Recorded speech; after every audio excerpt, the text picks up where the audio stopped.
Hello comics fans. Indian comics God आपका अपने channel में स्वागत करता है।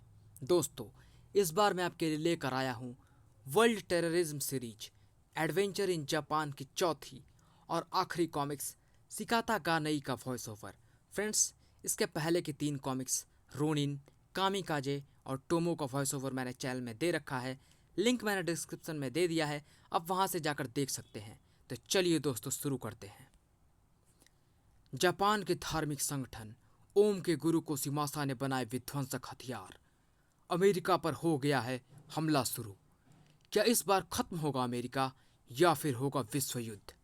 सिकाता गा नई, नथिंग कैन बी डन। क्या वाकई इस दुनिया में ऐसा कुछ है जो असंभव है? इरादे बुलंद हो तो सब कुछ संभव है। युद्ध और हत्या समस्याओं का समाधान नहीं। कियो, एक असहाय इंसान को मारने में जापान के सिपाही का सम्मान नहीं है। तुम, नागराज, दुश्मन से दुश्मनी निभाते वक्त उसे उसके गुनाह का एहसास होना चाहिए। ये तुम्हारा दुश्मन सही, मगर इस वक्त ये होश में नहीं है। बुसीडो के नियमानुसार एक असहाय और बेहोश दुश्मन की जान लेने से एक समुराई का पतन होता है, और फिर ये इकलौता इंसान है जो सभी रहस्यों पर से पर्दे उठा सकता है, जापान की तबाही को रोक सकता है।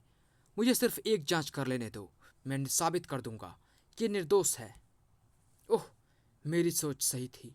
इनके मस्तिष्क पर बने ये लाल रक्तम निशान सुइयों के निशान हैं, और वो सुइयाँ यहाँ हैं इस टोप में। इन सुइयों ने गुरु कोसिमासा के मस्तिष्क की कई नसों को शून्य कर रखा था, जिससे ये अपनी सुध-बुध खो बैठे थे। ठीक उसी तरह जिस तरह तुमने इटली में मेरी नसों पर कुनई के ऐसे प्रहार किए थे, मेरा पूरा शरीर पंगु होकर रह गया था। कियो, गुरु कोसिमासा किसी षड्यंत्र के शिकार हुए हैं और हर मामले में निर्दोष हैं। यह टोप पिछले 13 सालों से इनके सिर पर है। इतने सालों से ये अपने होशो हवास में नहीं है। कियो, तुम्हारे परिवार का हत्यारा वही नकाबपोश है जो कोर्ट से इन्हें किडनैप करके ले गया था। इन्हें होश आ रहा है। यही हमें असली अपराधी तक पहुंचा सकते हैं, जो आज भारी तबाही मचाना चाहता है। नागराज, यह बहुत सातिर शैतान है। तुम इसकी शक्तियों से वाकिफ नहीं हो। इसके अंदर कई शैतानी शक्तियां हैं। सब कुछ यही करवा रहा होगा। अब इसे होश आ गया है और मेरी कटाना भी फड़फड़ा रही है। कियो, तुम पहले अपना बदला लेना चाहोगी या पहले जापान को बचाना चाहोगी? जल्दी चुनो, बदला या जापान। जापान। मैं इसके मुंह से सच्चाई सुनने तक अपना बदला नहीं लूंगी। आधे घंटे बाद। नागराज, तुम इससे कुछ नहीं कबूलवा पाओगे। यह लातों का भूत है, इसे मेरे हवाले कर दो। ओह, शट अप कियो। ये चाकर भी कुछ बोल नहीं पा रहे हैं। इनकी उंगलियां फड़फड़ा रही हैं। मुझे एक कागज और पेन दो। यह क्या है गुरु कोसिमासा? बोलो गुरु कोसिमासा, बोलो। सुबह होते ही तबाही टूट पड़ेगी। मानवता के पास ज्यादा समय नहीं है। जापान खतरे में है। नागराज का गुस्सा देख दंग रह गई थी कियो भी। बहुत यत्न के बाद गुरु कोसिमासा अपने हाथ को उठा पाए। यह क्या कहना चाहते हैं? क्या है इनके इशारे का मतलब? बुढ़ा कह रहा है मुझे बाहर जाना है, कमीने को आज़ादी चाहिए। स्टॉप इट कियो। बेबसी और पश्चाताप के आंसू कुछ और ही कहना चाहते हैं। अपने बदले की भावना पर काबू रखो, जिसने तुम्हारे दिमाग को भी अंधा कर दिया है। काबू करने का काम तुम बखूबी कर सकते हो नागराज, क्योंकि तुम्हारे खून की तरह तुम्हारी भावनाएं भी ठंडी हैं। ठीक कहा था कियो ने। काबू करने का काम नागराज से बेहतर और कोई नहीं कर सकता था। मुझे इन्हें सम्मोहित करना होगा और इनसे मानसिक संपर्क बनाना होगा, क्योंकि यह कुछ बोलने की स्थिति में नहीं है। नागराज ने कोसिमासा के मस्तिष्क में प्रवेश करना शुरू किया। नागराज का ताकतवर दिमाग कोसिमासा के दिव्य मानसिक शक्तियों के संपर्क में पहुंचा। जैसे दो सूर्यों का टकराव हुआ हो, असीमित ऊर्जा का उत्सर्जन हुआ। असहनीय मानसिक पीड़ा ने नागराज को झकझोर कर रख दिया। आ! नागराज! उसी समय इमारत भागते कदमों की आहट से गूंज उठी। मैंने तुमसे कहा था ना, यह शैतान है, इसे खत्म कर दो। लगता है अमेरिकन अफसर को यहाँ की गड़बड़ का संदेह हो गया है। अब क्या? अब हमें यहाँ से निकलना होगा। नागू! नागू तुरंत बाहर आया। नागू, गुरु कोसिमासा को अब तुम्हें संभालना होगा। इनकी सुरक्षा की जिम्मेदारी अब तुम्हारी है। बेफिक्र रहो नागराज, मैं इन पर आंच भी नहीं आने दूंगा। तुम इसे जिंदा छोड़ रहे हो नागराज? कियो, तुमने जापान को चुना है तो अपना पहला और आखिरी लक्ष्य जापान को बनाओ। मेरा विश्वास करो, तुम्हारे पिता का कातिल तुम्हारे ही हाथों सजा पाएगा। आओ मेरे साथ।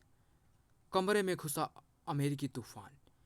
कोसिमासा शैतान है, उसने हमारे अफसरों को मार डाला और नागराज आजाद करा दिया। नागराज ने को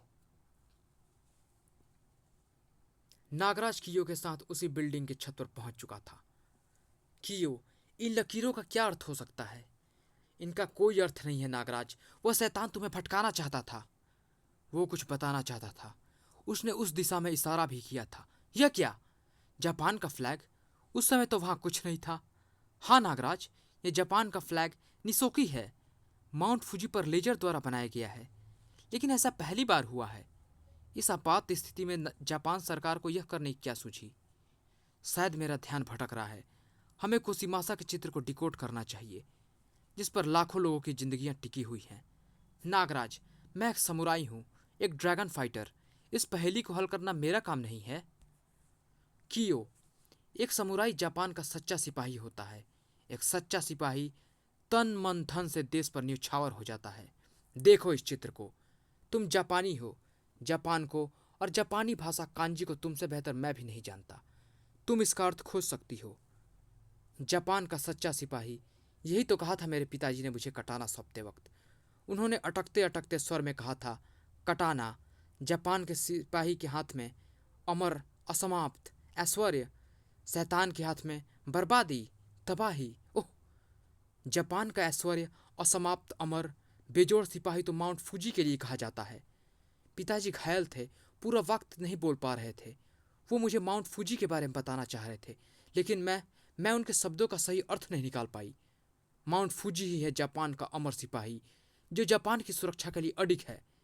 कटाना शैतान के हाथ में बर्बादी, यानी कि वो मुझसे कटाना की सुरक्षा चाहते थे। उन्होंने गुरु कोसिमासा का नाम भी लिया था, जिससे मैं उन्हें हत्यारा समझ बैठी। यह कटाना उन्हें गुरु कोसिमासा ने ही सौंपी होगी, उसकी सुरक्षा के लिए। जानी कि कटाना का संबंध माउंट फूजी के साथ है, और माउंट फूजी को जापानी फ्लैग से संरक्षण सरकार ने नहीं, किसी और ने किया है। कोई और, जिसके हाथ में कटाना जापान की तबाही बनने वाली है। हम सेना की नज़र में आ गए हैं। हमें इनके हथियारों से बचना है और सफल करिए इस हेलीकॉप्टर पर कब्जा करना है। चलो कियो, हमें गुरु कोसिमासा की कटाना वापस लेनी है, वरना शैतान सीगे हीरो आज अमेरिका को नागासाकी बना देगा। हमें अमेरिका को बचाना है, और बचाना है जापान को तीसरे विश्व युद्ध का कारण बनने से। मुझे शैतान सीगे हीरो से लेना है अपने परिवार का बदला। पायलट, जिंदगी चाहता है तो जिधर कहें उधर चल। सब ढूंढते रह जाएंगे। अमेरिका को अब सब नक्शे पर ही ढूंढते रह जाएंगे। गुरु कोसिमासा ने जो भविष्यवाणी की थी, उसे पूरा होने से कोई नहीं रोक सकता। अब अमेरिका के चंगुल से निकल जाएगा जापान, और उसके बाद सारी दुनिया होगी हमारे कब्जे में। फिलहाल हेलीकॉप्टर नागराज के कब्जे में था। कहाँ और क्या है शैतान का हथियार? शैतान की नज़र में आ चुका था वो हेलीकॉप्टर। अमेरिकन फोर्स का यह हेलीकॉप्टर बहुत करीब आ गया है। इसे उड़ाना होगा। तभी माउंट फूजी से लपलपाता हुआ निकला वो अग्निगोला। 2200 फ़ारेनहाइट की उस ज्वालामुखी बम ने हेलीकॉप्टर के चीथड़े उड़ा दिए, लेकिन नागराज कियो के साथ सुरक्षित छलांग लगा चुका था। जल्द ही दोनों माउंट फूजी पर सीगो हीरो के समुराई से घिरे हुए थे। सावधान नागराज, ये सभी जापानी मार्शल आर्ट्स के बेहतरीन समुराई हैं। शुक्रिया कियो। उफ! आप सभी योद्धाओं को मैं नागराज अभिवादन करता हूँ। उफ! ये क्या कर रहे हो नागराज? ये सभी खुखार है, आक्रामक हैं। तुम्हारी शालीनता शिष्टाचार का यहाँ कोई असर नहीं होना। यह युद्ध है। मार्शल आर्ट्स एक कला है। हर कला का सम्मान करना अनिवार्य होता है।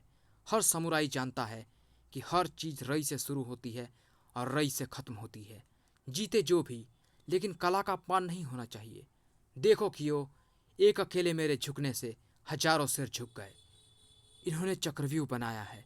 आगे है नगीनाता और यारी संभाले नागिनाता जुत्सु और जो जुत्सु के योद्धा।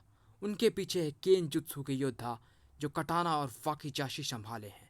अंत में है क्यूडो के योद्धा जिनके हाथों में है यूमी। इनके 1 मिनट में 4 तीर छोड़ने की काबिलियत होती है। ये एक साथ हमला करेंगे, बचना नामुमकिन होगा। मुझे कियो का भी बचाव करना होगा, इसके कारण मेरा ध्यान भंग होगा। लेकिन बुशिडो, जिसे जापानी मार्शल आर्ट्स का धर्म ग्रंथ कहा जाता है, में लिखा है कि अपने दिमाग में सिर्फ युद्ध को रखो, बाकी सभी विचारों से मस्तिष्क को खाली कर दो। क्रोध, बदला, विजय, पराजय, अहम को भूल जाओ। खुद को हथियार बना डालो। हथियार का काम है युद्ध लड़ना। हथियार का काम है वार करना। हथियार कभी जीत हार की नहीं सोचती, क्योंकि हथियार के अंदर दिमाग नहीं होता। हथियार में होती है तो चमक, जो शत्रु की आंखों को चौंधिया देती है। हथियार में होती है धार, जो शत्रु को काट देती है। खचाक! ऐसा एक हथियार 1000 की सेना पर भारी पड़ सकता है। मैंने सोचा था कि बचना नामुमकिन होगा, लेकिन नागराज के लिए नामुमकिन कुछ नहीं। दम भाग गया दिमाग में और ध्यान भटक गया। यह तोम्बोगिरी है, सबसे धारदार भाला, जिस पर मक्खी बैठ जाए तो कट जाए। इससे पहले कि नागराज उस भाले को अपने जिस्म से निकालता, साए साए खच! रुक जाओ कियो, हथियार डाल दो, वरना नागराज की गर्दन जमीन पर गिरा दी जाएगी। कियो तन्मयता से अपने शत्रुओं को काटने में व्यस्त थी। उसे नागराज की स्थिति का आभास भी नहीं था। मैं इसका बचाव क्या करता, उल्टा मेरे कारण इस शेरनी को अपने पंजे तोड़ने पड़ गए। सॉरी कियो।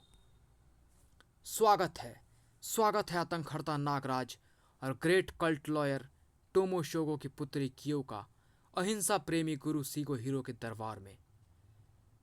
दुनिया के इतिहास में सबसे बड़ी हिंसा आज मैं करूंगा। ठीक 8 बजते ही जापान का महानतम सिपाही माउंट फूजी अपने गले से उगलेगा अग्नि और अमेरिका की तबाह करके जापान के अपमान का बदला लेगा।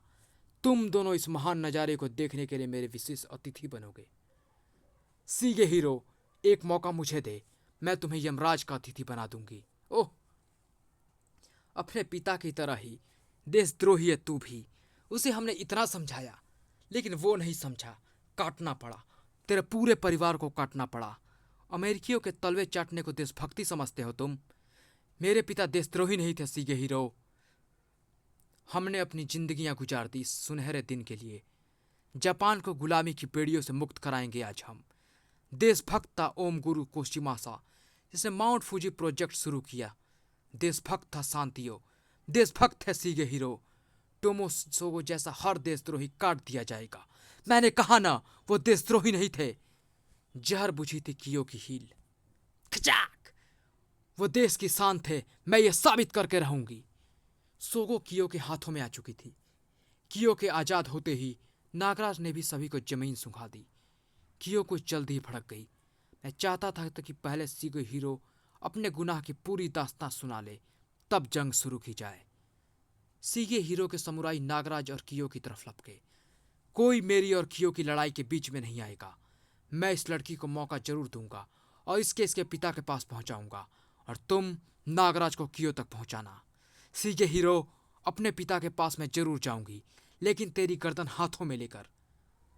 बातो जुत्सु का योद्धा हूं मैं, जो अपनी कटाना साया से निकालकर साया में ही पहुंचाता है, दुश्मन का सर कलम करने के बाद। यह दोनों सिद्ध समुराई हैं।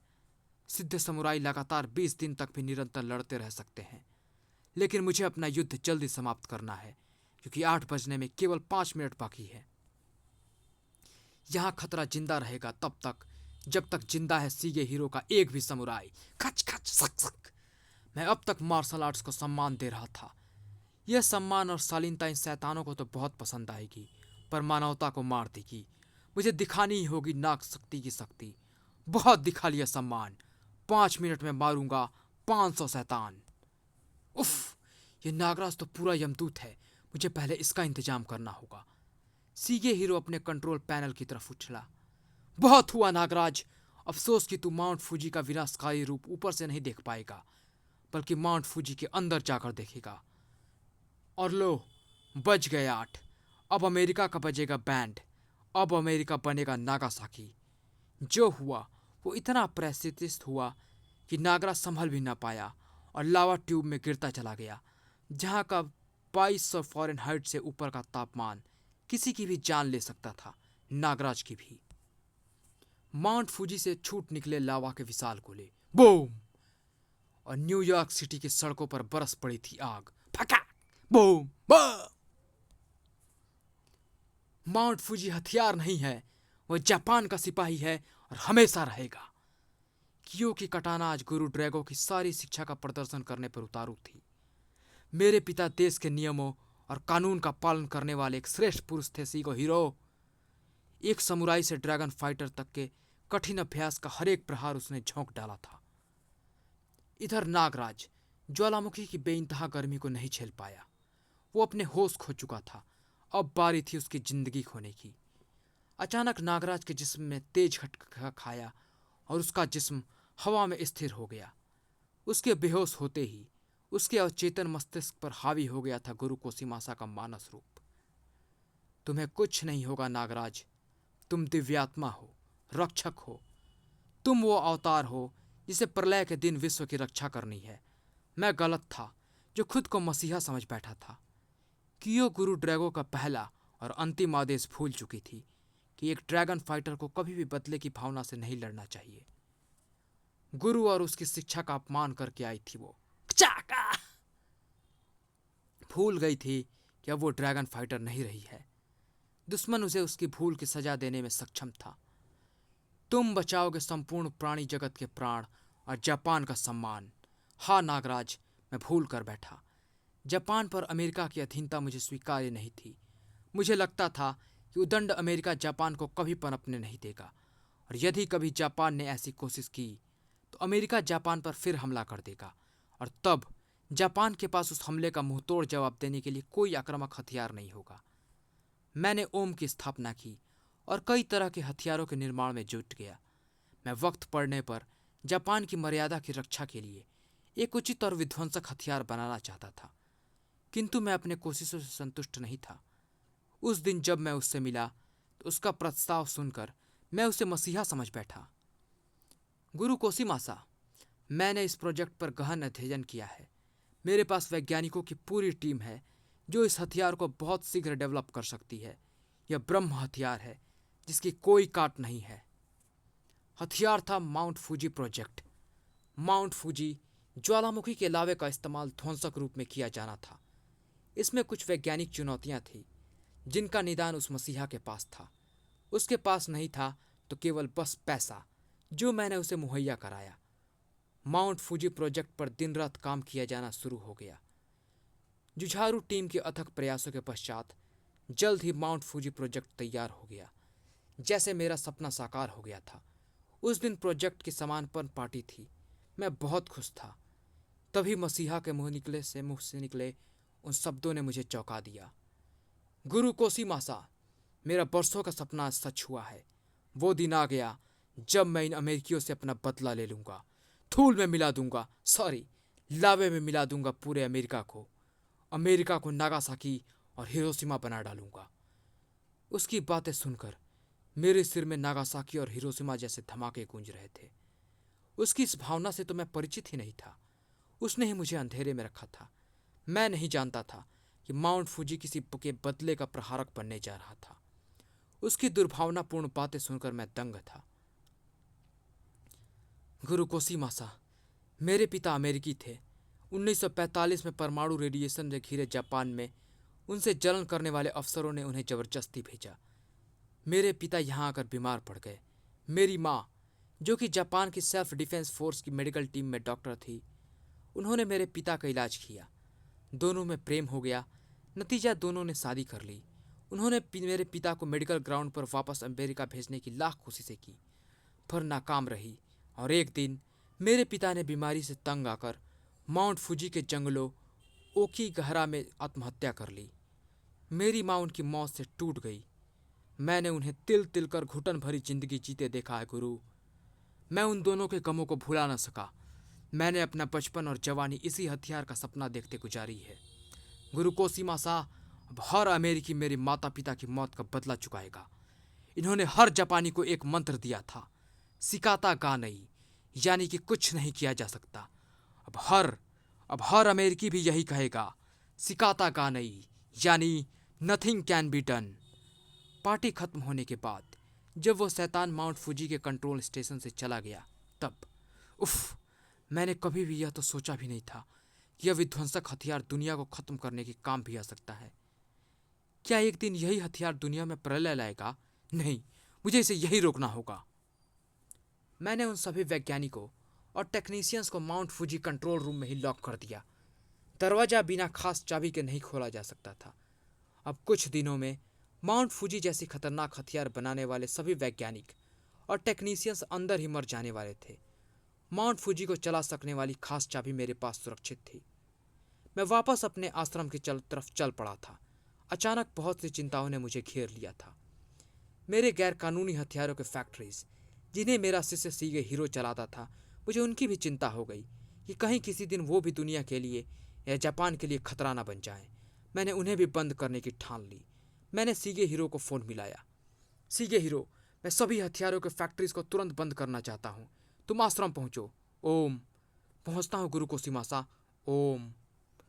मैं आश्रम पहुँचा।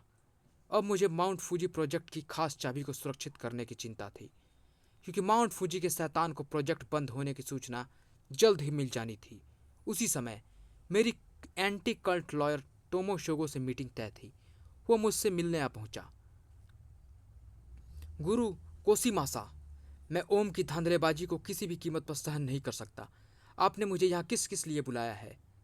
अगर आप सोचते हैं कि मुझे दौलत से खरीद लेंगे तो गलत सोचते हैं। मैं ओम को बंद करवा कर रहूँगा। मैं खुद ओम को बंद कर रहा हूँ टोमोशोगो।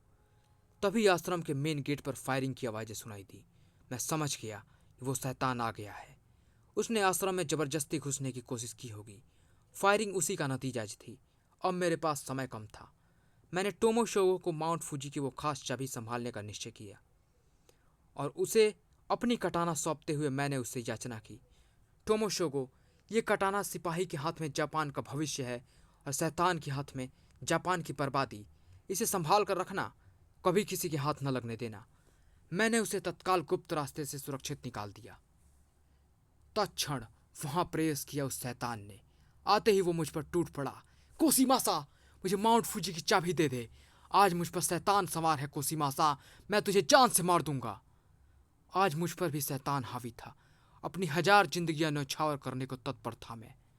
वो मेरे संकल्प को नहीं हिला पाया। मैं गंभीर रूप से घायल हो चुका था। तभी दौड़ते कदमों की आहटों ने उसके हाथों को थाम लिया। मुझे छोड़कर वो खिड़की की तरफ भागा। मैं तुझे आसानी से नहीं छोड़ूंगा कोसीमासा। मैं फिर लौटूंगा, जरूर लौटूंगा। मेरा लहूलुहान जिस्म उसे पकड़ना चाहता था, लेकिन वो शैतान भाग निकला। मेरे होशो हवास मेरा साथ नहीं दे रहे थे। तभी कक्ष में प्रवेश किया मेरे शिष्य सीगे हीरो ने। सीगे हीरो माउंट फूजी प्रोजेक्ट के बारे में कुछ नहीं जानता था। मेरी नज़र में वो एक आज्ञाकारी शिक्षक था, लेकिन वो भी उच्चाकांक्षाओं का शिकार था। मैंने जैसे बीज बोए थे, फल भी वैसे ही मिलने थे। उसने भी मुझे अपने प्रतिवार की शतरंज का मोहरा बनाने की ठान ली थी। वो मुझे अस्पताल तो ले चला, लेकिन मेरा टोप उतार कर उसने मुझे एक ऐसा टोप पहना दिया जिसने मेरे मस्तिष्क शून्य कर दिया। ओम को कानून का निशाना बनाकर, खुद को बचाकर उसने शांतियों की स्थापना करने की ठान ली थी। गहरी चाल चली उसने। एंटी कल्ट लॉयर टोमोशोगो की जान लेने पहुंच गया, जिससे कि उसकी हत्या का आरोप ओम पर आ जाए। मेट्रो ट्रेन में सरीन गैस अटैक करा दिया, ताकि सरकार की नज़रों में ओम की गैरकानूनी हरकतों की, हथियारों की गतिविधियां आ जाए। वो मुझे पूरी तरह फंसा देना चाहता था, ताकि मैं किसी भी तरह कानून के शिकंजे से न बच सकूं, फांसी तक ही पहुंचूं। मेरे कुछ गैर कानूनी हथियारों के फैक्ट्रीज और गोदाम पकड़वा कर वो सरकारी गवाह बन गया, कानून से बेदाग बचने के लिए। फिर भी उसने शांतियों की स्थापना की और अहिंसा का पुजारी धर्मगुरु बन बैठा। मेरे टोप से वो मेरे उन शिष्यों से संपर्क साधता रहा जो अभी भी बची हुई हथियारों की फैक्ट्रीज में विध्वंसक हथियारों के निर्माण कार्य में जुटे हुए थे। उन्हें यही लगता रहा कि मैं जेल से उन्हें आदेश दे रहा हूँ। शैतान सीगे हीरो उनके बैंक अकाउंट्स में पैसा जमा कराता रहा और उनकी विध्वंसक कृतियों का बिना उनसे मिले इस्तेमाल करता रहा। इसी बीच माउंट फूजी का शैतान मुझे जेल से बाहर निकालने की कोशिशों में लगा रहा, जिसके कारण मुझे गुप्त जेल में पहुंचा दिया गया। तब वर्षों के प्रयास के बाद एक दिन उसे युक्ति सूझी और वह सीगो हीरो से जा मिला। उसने सीगे हीरो को माउंट फूजी के बारे में सब कुछ बता दिया। सांप और बिच्छू सहयोगी बन गए थे। विश्ववन तो होना ही था। मुझे जेल से रिहा कराने के लिए तब रचा गया सारा खूनी खेल। नागराज, अब तुम्हें यह खूनी खेल समाप्त करना होगा। तुम्हें ही जापान और दुनिया को प्रलय से बचाना है। ओम ब्रह्मांड का सत्य है और तुम हो नागराज सत्य के अवतार। अब तुम चेतना में आओगे और मैं हो जाऊंगा अवचेतन। प्रलय के इस महाप्रक्षेपात्र का अंत अब होगा तुम्हारे ही हाथों से। कियो, इस महाप्रक्षेपात्र को जगाने में तुम्हारे स्वर्गीय पिता और तुम्हारे योगदान को आजाद जापान के इतिहास में स्वर्णाक्षरों में लिखा जाना चाहिए। लेकिन अफसोस, तुम्हारे मृत्यु के पश्चात यह शौर्य गाथा कोई नहीं जान पाएगा। सीगे हीरो के कटाना के हल्के दबाव से कियो की मृत्यु अवश्य संभावित थी, लेकिन मृत्यु टल जाती है जब जब प्रकट होता है कोई अवतार। उठो कियो, अपनी वाजी साकी उठाओ और अपने गुरु का ध्यान करके उनके क्षमा मांगो। उनकी दीक्षा को सच्चे मन से याद करो। दिखा दो इस शैतान को कि जापान का सच्चा रखवाला कौन है। गुरु ड्रैगो, आपकी शिष्य आपसे क्षमा मांगती है। मैं आपके बताए मार्ग से कभी नहीं भटकूंगी। आज से कियो अपना बदला लेने के लिए नहीं लड़ेगी। आज से कियो लड़ेगी तो आत्मरक्षा के लिए, जापान की रक्षा के लिए, हर मजलूम की रक्षा के लिए। खचाक! कियो के अंदर से एक ड्रैगन फाइटर की फुफकारती दहाड़ निकली। बोल सीगे हीरो, यह तबाही की मशीन कैसे रुकेगी? रोक इसे। अमेरिका की तबाही मेरे जीवन का मकसद था और अब इस मकसद को जिंदा रखने के लिए मैं अपनी जान भी दे दूंगा कियो। खचाक! अगले ही पल सीगे हीरो ने चीर लिया अपना पेट। ओह, इसने काइकेन से हाराकिरी कर ली। कियो, अब हमें खुद इस महाप्रक्षेपात्र को रोकने की कोशिश करनी होगी। न जाने इतनी देर में यह कितनी तबाही मचा चुका होगा। सभी लीवर्स को डाउन कर दो कियो। नागराज, ऐसे सभी लीवर्स को छेड़ने से कोई भारी गड़बड़ भी तो हो सकती है। उस तबाही से बड़ी गड़बड़ क्या होगी कियो, जो अमेरिका पर बरस रही है।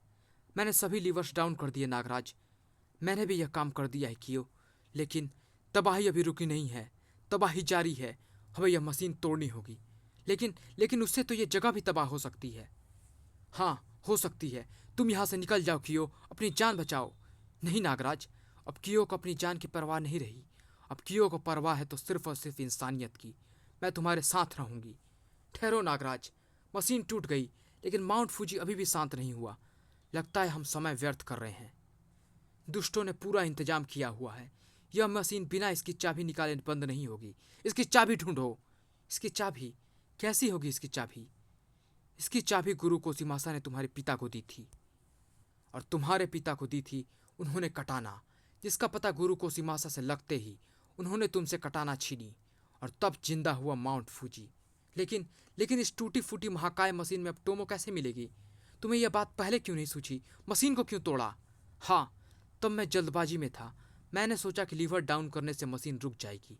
नहीं रुकी तो सोचा इसे तत्परता से तोड़ दो, पर यह फिर भी नहीं रुकी। अब क्या करोगे? कैसे ढूंढोगे टोमो को? कियो, शांति से सोचो। इस मशीन को मेन कंट्रोल जरूर सीगो हीरो के सिंहासन में होगा, और वहीं होगी इस मशीन को ऑन ऑफ करने की चाबी। टोमो यानी कटाना, गुरु कोसिमासा की कटाना की शायद हो कियो। नागराज के सर्पों ने गुरु कोसिमासा के साया को सूंघा। 2 पलों बाद ही टोमो की मूठ से जा लिपटे थे नागराज के जासूस सर्प। नागराज ने एक पल भी न लगाया कटाना को बाहर खींच निकालने में, और अगले ही पल माउंट फूजी एकदम शांत हो गया। वाह नागराज, तुमने कमाल कर दिया। माउंट फूजी ने क्रोध उगलना बंद कर दिया। इस कमाल की असली हकदार तुम ही हो कियो। तुम ना होती तो शायद मैं तोड़फोड़ में ही लगा रहता। तभी वातावरण दौड़ते कदमों की आहटों से गूंज उठा। वहां प्रवेश किया जेटली ने। वाह नागराज, तुमने गजब का काम किया, शाबाश। माउंट फूजी को जापान और अमेरिकी फोर्स ने अपने कब्जे में ले लिया। माउंट फूजी विजय पर हर्षोल्लास की लहर दौड़ गई। जापानियों ने हिंसा के उस तांडव के बाद राहत की सांस ली। जापान सरकार ने जेटली को माउंट फूजी विजेता मानकर उसे सम्मान करने के लिए तुरंत एक सम्मान सभा का आयोजन किया। अमेरिकी राजदूत ने जेटली को नेशनल हीरो के सम्मान से नवाजा।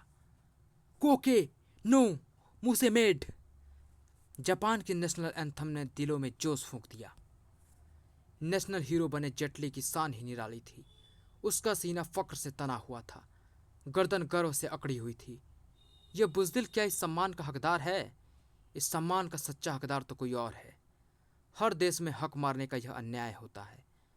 जान हथेली पर कोई लेता है, सीने पर मेडल कोई और लगवाता है। क्षुब्ध मन से नागराज ने जेटली को बधाई दी। Congratulation Jaitley. Thank you Nagraj. Nagraj, तुम्हारे जापान के मिशन का तो समापन हुआ, अब कहाँ जाओगे? जेटली, मुझे कब कहाँ जाना होता है मुझे भी नहीं मालूम होता। तुम्हारा आतंकवाद का सफ़र कब खत्म होगा नागराज? जब तक विश्व में एक भी आतंकवादी जिंदा रहेगा जेटली, नागराज का सफ़र जारी रहेगा। तुम्हारा कुछ नहीं हो सकता नागराज। सिखाता गा नहीं, सिखाता गा नहीं, सिखाता गा नहीं, सिखाता गा नहीं। कुछ पल को नागराज का मस्तिष्क झंझना गया। क्या हुआ नागराज, तुम ठीक तो हो ना? हाँ कियो, मैं ठीक हूँ। टोमो मुझे दो। नागराज की गरजदार आवाज ने वहां सन्नाटा खींच लिया। ठहरो जेटली। जेटली पलटा। मैं नागराज, जापान के नेशनल हीरो के साथ केन जुत्सु की एक फाइट लड़ना चाहता हूँ। यह जापान वासियों की महान मार्शल आर्ट्स कला को सम्मान दिखाने के लिए नागराज का एक तोहफा होगी। एक महान चुनौती को देखने के लिए सभी सांसें रोककर तैयार हो गए। दोनों योद्धा एक दूसरे के पहले वार का इंतजार करने लगे। दोनों की नजरें एक दूसरे की नजरों में समा गई थीं। यह आज तक मुझे यही दर्शाता रहा कि यह नौसिखिया समुराई है, लेकिन इसकी आंखें जिस तरह मेरी आंखों में झांक कर मेरी आत्मा को टटोलने की कोशिश कर रही हैं, इससे यही साबित होता है कि यह एक एक्सपर्ट समुराई है। अब यह मुझे और धोखा नहीं दे सकता। यह वार करने की जल्दी नहीं कर रहा, यानी कि यह चाहता है कि पहला वार मैं करूं। मुझे पहला वार करने में कोई आपत्ति नहीं है। केन जुत्सु में 3 कायदे होते हैं। सूकी यानी कि ओपनिंग, यह पहचानना कि कब आपका प्रतिद्वंदी कमजोर है और कहां से कमजोर है। सेन यानी कि इनिशिएटिव, यह पहचानना कि कब पहला और कब आखिरी वार करना है। माई यानी कि टाइमिंग, यह पहचानना कि प्रतिद्वंदी से आपकी दूरी कितने समय में खत्म होगी और किस कोण और लय से यह दूरी खत्म करनी है। यह मेरे वारों को पहचानने में समय गुजार रहा है, जिससे कि मेरे वारों में किसी खामी को पहचान सके। यह गोनोसेन यानी लेट अटैक की प्लानिंग पर अमल कर रहा है। लेकिन मैं इस फाइट को लंबा नहीं खींचने देना चाहता। मैं इसे अपनी गति से हराऊंगा। उफ, यह बहुत शातिर निकला। इसने आइकी का प्रयोग किया है, जिससे ये मेरे वारों की एनर्जी का इस्तेमाल करके अपनी एनर्जी को बढ़ाकर वार कर रहा है। इसके वार घातक हैं। मेरे घाव तो भर जाएंगे, लेकिन अंगों को कटने से बचाना होगा। कटाना तहमगाने से बनाई जाती है। इससे ताकतवर धातु दुनिया में कोई नहीं है। यह हवा के झोंके से चलती है और एक ही वार में पूरे शरीर को काट सकती है। मैंने इसे फिर से कमाटा। मुझे इस पर कुसूची का प्रयोग करना होगा। कुजूसी यानी कि प्रतिद्वंदी को असंतुलित करना। मैं लड़ते हुए इसे एक ऐसी जगह पर ले जाऊंगा जहां यह अपना संतुलन खो देगा। नागराज के लिए यह काम बहुत आसान है। यह अचंभित हो गया है। इसका ध्यान भंग होने से इसकी लय बाधित हो गई है। जेटली, तुम गजब के खिलाड़ी निकले। खिलाड़ी तो तुम भी कम नहीं हो नागराज। नागराज की एक किक ने जेटली की तलवार उसके हाथों से छुड़वा दी। आह! मुझे तुमसे इतनी उम्दा केनजुत्सु की उम्मीद नहीं थी। मुझे भी तुमसे ऐसी घटिया चाल की उम्मीद नहीं थी। तब स्तब्ध खड़े दर्शकों की सांसें लौटी और उस शानदार फाइट के विजेता नागराज के अभिवादन के लिए तालियों से गूंज उठा समारोह स्थल। तो नेशनल हीरो मिस्टर जेटली, उस महाप्रक्षेपात के रचयिता, अब आप अपना भेद खुद खोलेंगे या मैं सच्चाई से सभी को अवगत कराऊं? कैसी सच्चाई नागराज? मेरा उद्देश्य पूरा हो चुका है। अमेरिका को मैंने भयानक जख्म दे दिया है। जापान ने दिखा दिया कि वो कभी भी कुछ भी कर सकता है। आज मैं नेशनल हीरो बन चुका हूँ। गद्दार जेटली, अमेरिका को दुश्मन कहने वाले, क्या यही है तेरी और जापान की शान? तेरा जापान आज भी वहीं का वही है, अमेरिका का गुलाम। क्या तेरे माता पिता की आत्मा को इस तमगे से शांति मिल गई होगी जो तेरी छाती पर एक अमेरिकी ने ही टांगा है? खामोश नागराज, मेरी खुददारी को मत ललकार। जेटली चुप बैठा है सही समय की खोज में। एक दिन मैं जरूर तबाह करूंगा अमेरिका को। सुन रहा है न तू? जेटली जरूर तबाह करेगा अमेरिका को। जेटली की आवाज कोने कोने में गूंज उठी। नागराज ने खामोशी से जेटली की छाती से वो तमगा नोच लिया। कियो, इस सम्मान के हकदार तुम हो। तुम हो जापान की नेशनल हीरो। नागराज, गुरु कोसिमासा को अस्पताल पहुंचा दिया गया। उनके अचेतन मस्तिष्क ने नागराज की चेतना को छोड़ दिया था। अब वे होश में थे, लेकिन एकदम शांत। आंखों में था आभार और प्रायश्चित। नागराज कियो के पास लौटा। अब उसका स्थायी पर्दा था टोमोशोगो विला। मैं तुम्हारे फैसले से बहुत खुश हूं कियो। नागराज, मैं अपनी जिंदगी याकुजा के खात्मे में लगा दूंगी। हाँ कियो, जब भी गुरु ड्रैगो से मिलना हो तो उन्हें मेरा धन्यवाद कहना, मेरी सुपारी याकुजा को देने के लिए।